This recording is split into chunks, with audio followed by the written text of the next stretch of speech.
sets, reps, and rest intervals.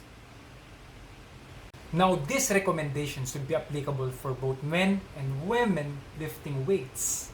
Now, for women who is afraid to lift weights, your body would not be like this.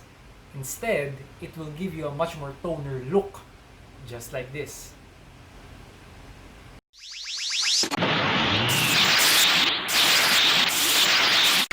But first, let's have a quick definition of terms in the world of fitness, so that later on, my explanation will be more clear and precise.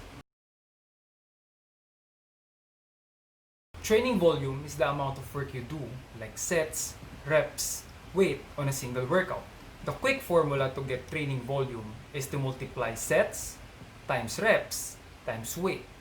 So if you perform 3 sets of 10 repetitions of 100 kg in bench press, overall you have performed 30 repetitions of 100 kg for a total volume of 3000 kg.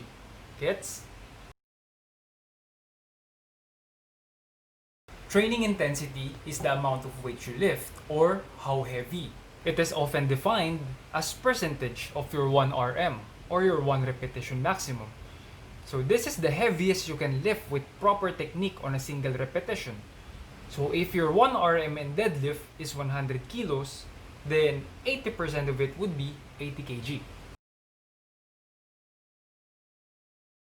Next is RPE, or rate of perceived exertion. So this is defined as the effort level you put in a single workout. It comes on a scale of 1 to 10. As you can see in the chart, 1 is very easy and 10 is extremely hard or a maximum effort. For example, when you do bicep curls of 12 repetitions, after the set, ask yourself to grade how hard the effort you put in. If the answer is 5, then you must add more weight as you are not giving enough tension to your biceps to promote muscle growth. But if your answer is around 9, then the weight might be too heavy for you to finish 12 repetitions with proper form.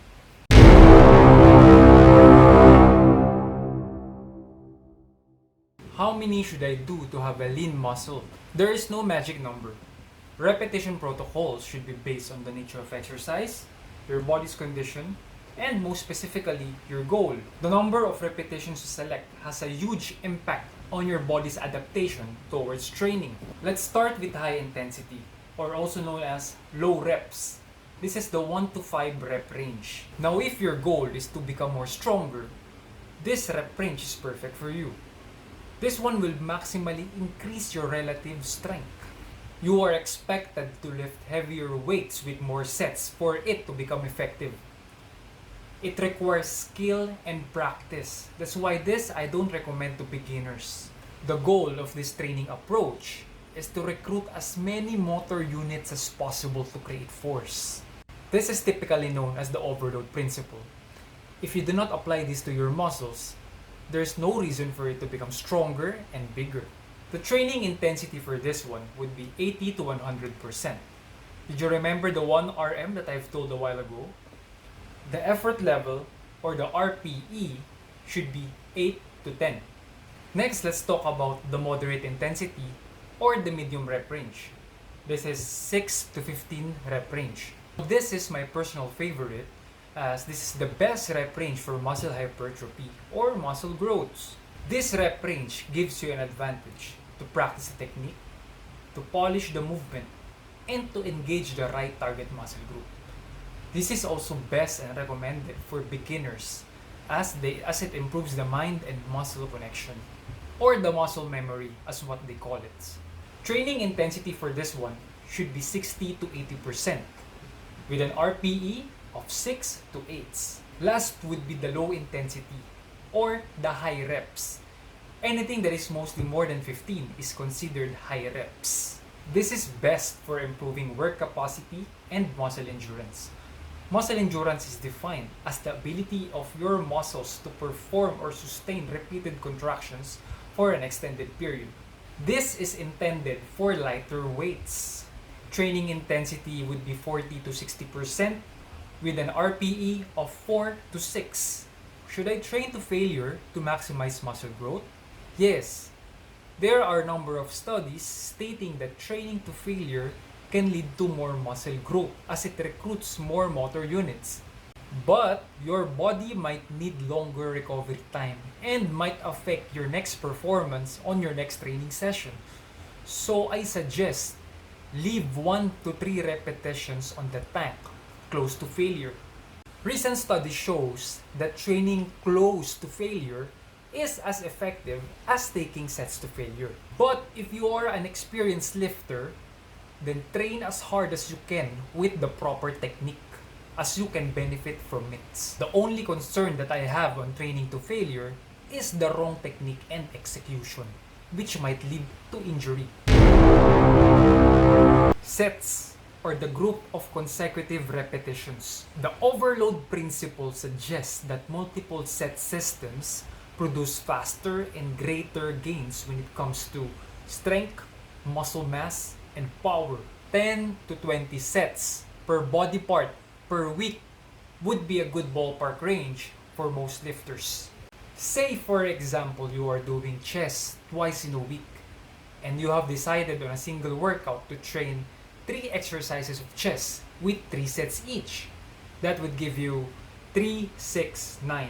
9 sets on a single workout for the chest. Now on the next session, you will perform 9 sets again. So that would give you 18 sets per week. So you have trained your chest 18 sets in 1 week. And that is a good number, especially for muscle growths. Now my basic recommendation would be 3 to 6 sets while doing 6 to 15 repetitions if you're aiming for muscle hypertrophy or lean muscle mass. But if your goal is to improve your relative strength, then I suggest do 5 to 12 sets with the repetition of 1 to 5. Now let's talk about rest periods. So with rest periods, there's a lot of factors affecting it, especially training age or training experience, and at the same time, your body size. So we as individuals has different fitness levels when it comes to lactate buildup, and we have different muscle endurance as well. There are 3 kinds of rest periods. One is the short rest period. So the short rest period is less than 30 seconds. This one for me I do not encourage, as you don't give enough time to your muscles to recover and perform the next set properly.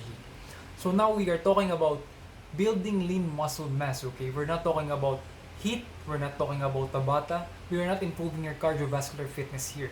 We are improving your lean muscle mass.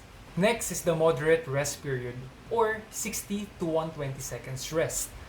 Now for me, if you're aiming for muscle hypertrophy, this is the perfect rest period, as there will be no major drop in performance on the next set and your muscles can recover properly. So for me personally, this is what I am applying. And lastly is the long rest period, which is more than 120 seconds. Now if your goal is mostly to improve your strength, and if you're aiming for low repetition with a heavier load or heavier weights, this is perfect for you. Some are even resting for 5 minutes but lifting as heavy as they can with a low repetition, which is fine. But if your goal is mostly muscle hypertrophy and then your repetition is just mostly 6 to 15, then fuck, this one is time consuming, this one has no added benefit, and at the same time, it puts your body on cool down mode, which is not good. Now my key takeaway for this video is prioritize quality over quantity. Okay, so train hard, eat clean, recover properly. So those 3, if you can apply those 3 properly, then definitely you can have a fitter body